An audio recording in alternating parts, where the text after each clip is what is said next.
Guru Sahib atomic theory ਦੀ ਗੱਲ ਕਰਦੇ ਨੇ 15ਵੀਂ ਸਦੀ ਵਿੱਚ, ਜਿਹੜੀ ਡੈਲਟਨ ਨੇ ਬਾਅਦ ਵਿੱਚ ਆ ਕੇ ਦਿੱਤੀ, ਜਦੋਂ ਆਪਾਂ ਕਹਿੰਦੇ ਆ matter can neither be created nor be destroyed. 18ਵੀਂ ਸਦੀ ਵਿੱਚ ਜਦੋਂ ਇਹ ਗੱਲ ਕਹੀ ਗਈ ਨਾ, ਮਾਦਾ ਕੀ ਹੈ, ਐਟਮ ਕੀ ਹੈ, ਇਹਦੀ ਗੱਲ ਜਪਜੀ ਦੇ ਵਿੱਚ ਹੈ। ਭੁਗਤ ਗਿਆਨ ਦਇਆ ਭੰਡਾਰਨ ਘਟ ਘਟ ਵਾਜੇ ਨਾਦ। ਕਿਵੇਂ ਆ ਇਹ ਗੱਲ? ਪਹਿਲਾਂ ਇਹ ਸਮਝ ਲਓ ਵਿਗਿਆਨ ਕੀ ਕਹਿੰਦਾ, ਫਿਰ ਤੈਨੂੰ ਐਂ ਸਮਝ ਆਵੇਗੀ ਗੁਰੂ ਨਾਨਕ ਸਾਹਿਬ ਕੀ ਕਹਿ ਰਹੇ ਆ। ਗੁਰੂ ਨਾਨਕ ਸਾਹਿਬ ਦੀਆਂ ਗੱਲਾਂ ਨੂੰ ਸਮਝਣ ਦੇ ਲਈ ਵਿਗਿਆਨ ਨੂੰ ਸਮਝਣਾ ਬਹੁਤ ਜ਼ਰੂਰੀ ਹੈ, ਕਿਉਂਕਿ ਗੁਰੂ ਨਾਨਕ ਸਾਹਿਬ ਇੱਕ ਬਹੁਤ ਵੱਡੇ ਵਿਗਿਆਨੀ ਨੇ, ਵਿਗਿਆਨ ਨੂੰ ਮਾਰਗ ਦਰਸ਼ਨ ਕਰ ਰਹੇ ਨੇ। ਤੇ ਜਦੋਂ ਤੱਕ ਵਿਗਿਆਨ ਦੀ ਸੋਝੀ ਨਹੀਂ ਆਉਣੀ ਤੇ ਗੁਰੂ ਨਾਨਕ ਸਾਹਿਬ ਦੀਆਂ ਵੀ ਅੱਧੀਆਂ ਗੱਲਾਂ ਗੁੱਝੀਆਂ ਹੀ ਰਹਿ ਜਾਣੀਆਂ ਨੇ, ਕਿਉਂਕਿ ਸਾਡੀ ਸਮਝ ਤੋਂ ਉੱਪਰੋਂ ਲੰਘ ਰਹੀਆਂ ਨੇ। ਅਸੀਂ ਉਹਦੇ ਅਰਥ ਕੁਝ ਹੋਰ ਸਮਝ ਰਹੇ ਹਾਂ। ਹੁਣ ਆਹ ਦੇਖਿਓ, ਐਟੋਮਿਕ ਥਿਊਰੀ ਚੋਂ ਸਾਨੂੰ ਸਮਝ ਆਈ ਸੀ ਇਲੈਕਟ੍ਰੋਨ ਤੇ ਨਿਊਕਲੀਅਸ, ਠੀਕ ਹੈ ਨਾ, ਵਿਚਾਲੇ ਨਿਊਕਲੀਅਸ, ਆਲੇ ਦੁਆਲੇ ਇਲੈਕਟ੍ਰੋਨ। ਨਿਊਕਲੀਅਸ ਦੇ ਵਿੱਚ ਨਿਊਟਰੋਨ ਤੇ ਪ੍ਰੋਟੋਨਸ ਦੇ ਵਿੱਚ ਅੱਗੇ ਕੀ ਹੈ, ਕੁਆਰਕਸ, ਤੇ ਕੁਆਰਕਸ ਵਿੱਚ ਅੱਗੇ ਕੀ ਹੈ, strings. Absolutely everything in the universe is comprised of tiny vibrating strings. ਵਿਗਿਆਨੀ ਅੱਜ ਮੰਨ ਗਏ, ਕਹਿੰਦੇ ਹਰ ਥਾਂ ਦੇ ਉੱਤੇ ਇੱਕ ਚੀਜ਼ ਧੱਕ ਧੱਕ ਧੱਕ ਧੱਕ ਧਾਗਾ ਧੜਕ ਰਿਹਾ ਹੈ, ਸਟ੍ਰਿੰਗ ਵਾਈਬ੍ਰੇਟ ਕਰ ਰਿਹਾ ਹੈ। Universe is comprised of tiny vibrating strings. ਇੱਥੋਂ ਤੱਕ ਵਿਗਿਆਨ ਨੂੰ ਸਮਝ ਆਈ। ਹੁਣ ਗੁਰੂ ਨਾਨਕ ਸਾਹਿਬ ਕੀ ਕਹਿੰਦੇ ਨੇ, ਆਹ ਦੇਖੋ, ਹੁਕਮਰਾਨ ਦੀ ਖੇਡ ਦਾ ਰਹੱਸ ਕਿਵੇਂ ਖੋਲਦੇ ਆ। ਐਨਰਜੀ ਕ੍ਰੀਏਟ ਹੋਣ ਦੇ ਦੋ ਢੰਗ ਨੇ, ਕਿਹੜੇ ਕਿਹੜੇ? ਐਨਰਜੀ ਕਿਵੇਂ ਬਣਦੀ ਹੈ? ਸ਼ਾਬਾਸ਼, ਮੈਂ ਸਕਰੀਨ ਤੇ ਹਿੰਟ ਦੇ ਰਿਹਾ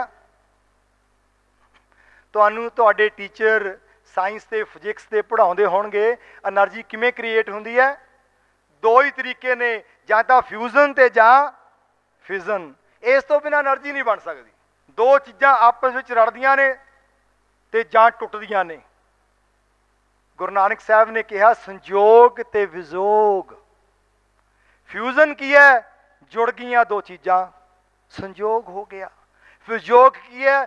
ਮਾਦਾ ਟੁੱਟ ਗਿਆ ਤਾਂ એનર્ਜੀ ਨਿਕਲ ਆਈ, ਜੁੜ ਗਿਆ ਤਾਂ two nuclei combine to form a heavy nucleus.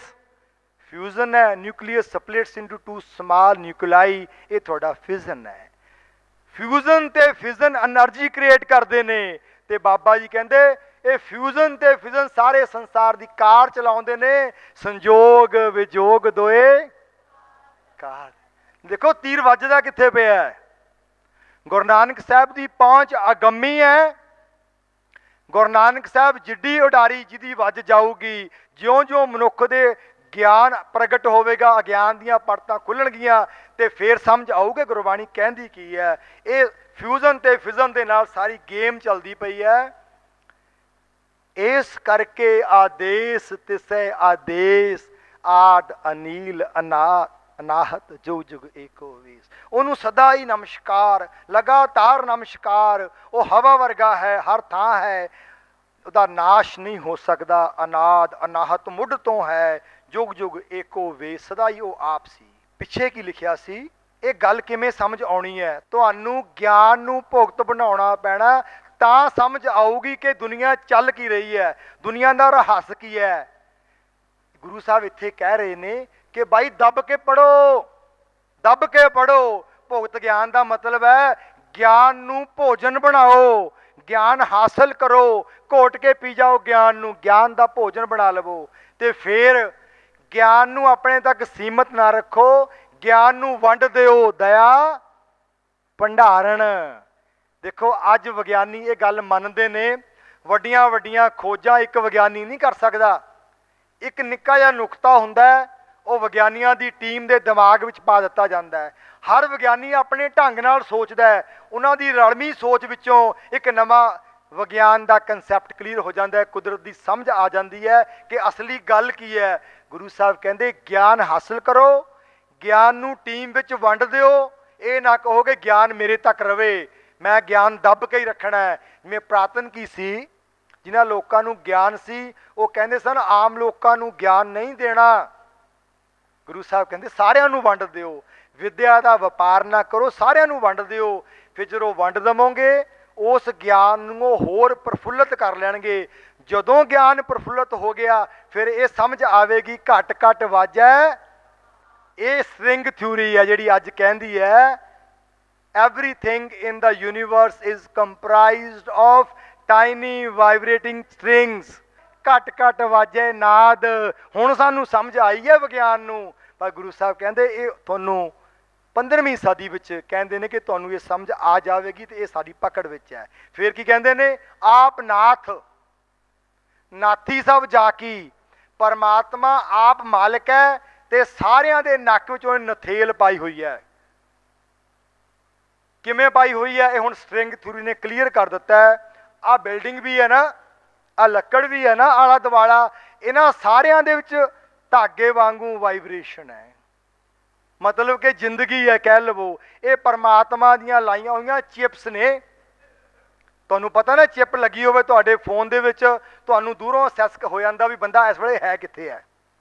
ਤੇ ਪਰਮਾਤਮਾ ਨੇ ਸਾਡੇ ਸਾਰਿਆਂ ਅੰਦਰ ਚਿਪ ਲਾ ਕੇ ਸਾਨੂੰ ਛੱਡਿਆ ਹੋਇਆ ਤੇ ਉੱਥੇ ਬੰਦਾ ਕੋਈ ਧਰਮਰਾਜ ਨਹੀਂ ਹੈਗਾ। ਪਰਮਾਤਮਾ ਦਾ ਆਪਣਾ ਸਿਸਟਮ ਹੀ ਆਟੋਮੈਟਿਕ ਹੈ। ਤੁਹਾਡਾ ਸਾਰਾ ਡਾਟਾ ਰਿਕਾਰਡ ਹੋ ਰਿਹਾ। ਅੱਜ ਮਨੁੱਖ ਨੂੰ ਇਹ ਸਮਝ ਆਉਂਦੀ ਹੈ ਕਿ ਐਂ ਹੋ ਸਕਦਾ, ਹੁੰਦਾ ਨਾ ਵੀ। ਆਪਾਂ ਦੇਖਦੇ ਹਾਂ ਫੋਨ ਤੁਹਾਡੀ ਜੇਬ ਵਿੱਚ ਹੈ, ਤੁਹਾਨੂੰ ਦੂਰੋਂ ਅਸੈਸ, ਤੁਸੀਂ ਸਾਰੇ ਅੰਡਰ ਸਰਵੇਲੈਂਸ ਹੋ ਵੀ ਕੀ ਕਰ ਰਹੇ ਹੋ, ਤੁਹਾਡਾ ਇੰਟਰਨੈਟ ਚੱਲ ਰਿਹਾ, ਤੁਸੀਂ ਕੀ ਕਰਦੇ ਹੋ, ਕਿੱਥੇ ਹੋ। ਤੁਹਾਡੀ ਆਵਾਜ਼ ਤੱਕ ਉਹਨਾਂ ਕੋਲੇ ਪਹੁੰਚ ਸਕਦੀ ਹੈ, ਤੁਹਾਡੀ ਫੋਟੋ ਤੱਕ ਪਹੁੰਚ ਸਕਦੀ ਹੈ, ਤੁਹਾਨੂੰ ਪਤਾ ਹੀ ਨਹੀਂ। ਤੇ ਜੇ ਤੁਹਾਡੇ ਕੋਲੇ ਪਹੁੰਚ ਸਕਦੀ ਹੈ ਤੇ ਪਰਮਾਤਮਾ ਤੁਹਾਨੂੰ ਗਿਆਨ ਦਿੰਦਾ ਹੈ। ਉਹਦਾ ਧਰਮਰਾਜ ਕੋਈ ਬੰਦਾ ਨਹੀਂ ਹੈ, ਉਹਦੀ ਟੈਕਨੋਲੋਜੀ ਦਾ ਨਾਂ ਧਰਮਰਾਜ ਹੈ, ਜਿਹੜੀ ਆਪਣੀ ਵਿਉਂਤ ਨਾਲ, ਧਰਮ ਮੀਨਸ ਇੱਕ ਵਿਉਂਤ, ਰਾਜ ਮੀਨ ਰਾਜ ਕਰਨਾ, ਇੱਕ ਵਿਉਂਤਬੰਦੀ ਨਾਲ ਰਾਜ ਕਰ ਰਿਹਾ। ਉਹ ਕੋਈ ਬੰਦੇ ਦਾ ਨਾਂ ਧਰਮਰਾਜ ਨਹੀਂ, ਇੱਕ ਵਿਧੀ ਵਿਉਂਤ ਦਾ ਨਾਂ ਧਰਮਰਾਜ ਹੈ। ਉਹਨੇ ਸਾਡੇ ਅੰਦਰ ਚਿੱਪ ਲਾ ਕੇ ਛੱਡੀ ਹੋਈ ਹੈ, ਆਪ ਨਾਥ ਨਾਥੀ ਸਭ ਜਾਕੀ। ਤੇ ਬਾਬਾ ਜੀ ਕਹਿੰਦੇ ਐਵੇਂ ਰਿੱਧੀਆਂ ਸਿੱਧੀਆਂ ਨਾ ਦਿਖਾਓ, ਥੋੜਾ ਥੋੜਾ ਨਾਮ ਜਪ ਕੇ ਤਾਕਤਾਂ ਜੀਆਂ ਹਾਸਲ ਕਰਕੇ ਲੋਕਾਂ ਨੂੰ ਨਾ ਭਰਮਾਓ। ਰਿੱਧ ਸਿੱਧ ਅਵਰਾ ਸਾਧ, ਸੰਜੋਗ ਵਿਜੋਗ ਦੋਏ ਕਾਰ ਚਲਾਵੈ। ਲੇਖੇ ਆਵੈ ਭਾਗ ਆਦੇਸ, ਤਿਸੈ ਆਦੇਸ। ਆਦ ਅਨੀਲ ਅਨਾਦ ਅਨਾਹਤ ਜੁਗ ਜੁਗ ਏਕੋ ਵੇਸ।